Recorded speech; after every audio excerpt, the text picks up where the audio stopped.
zoning in small gardens.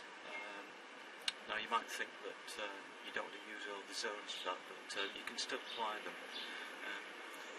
Zoning's about the most efficient placing of functions and elements: food production, water storage, and conceptually it's often shown as a series of concentric rings.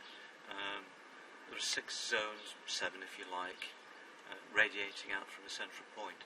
But in practice, it's a lot less regular than that. So we're going to have a look at zones, and we'll start at the centre. So come this way. This is where it starts. Zone 0, right in the centre. It's the most intensive use of energy, and everything radiates out from this point. So the things that we're going to place in the other zones are to put them in the most efficient setting in regards to the home, the house, which is zone 0. We're in zone 1. Zone 1's obviously closest to the house. It's a place that we go to frequently, many times a day. Typically, it's where you keep salad crops, vegetables for use in the house, herbs, sage, which is a bit overgrown here, these kind of things. So it's whatever's close to the house that you make use of lots of times.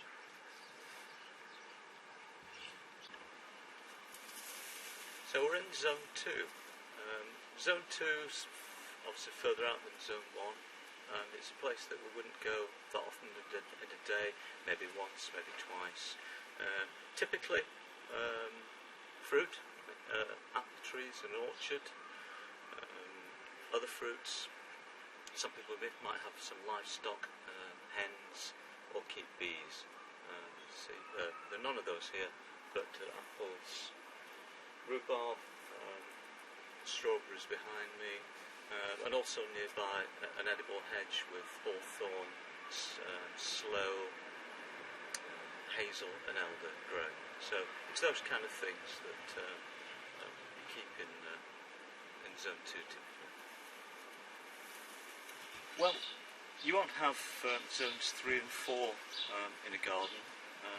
Just remember, they're something that you get on much larger sites. So 3 is for kind of crops grown for cash, that kind of thing, probably some grazing animals. 4, a step further out, would be given over to things like woodlots. So, as you can see, there's a decreasing amount of time spent in these zones the further they are away from the centre, from zone 0. Now you might think that that's it for a small urban garden, but zone 5, the wilderness area, which we don't have much of in Britain, and certainly in an urban setting, you're very unlikely to have that next to your garden. But it is still something that you can include. So here, there's a small pond, well 2 in fact, and it's a way of bringing small areas of zone 5 in for wildlife. If you don't have room for a pond, just leave some tall grass for insects. But it encourages wildlife, and it allows us to make little zone 5s within the system, within the ecosystem. Now, in sites with more zones, water storage tends to go further out, but of course we all need it you need it where you need it. But in small gardens, sometimes you want to look for a place that's not much use for anything else. So this is a shaded little spot, there's very little light in here, and nothing will grow there. So that makes great use for storing something like water. So that's it for zoning. It's common sense in many ways. Things that you use most regularly, closest to the house, things that you don't use as often, further away. There's one zone that I've not mentioned, that people talk about nowadays, and that's 0, 0, and that's the self.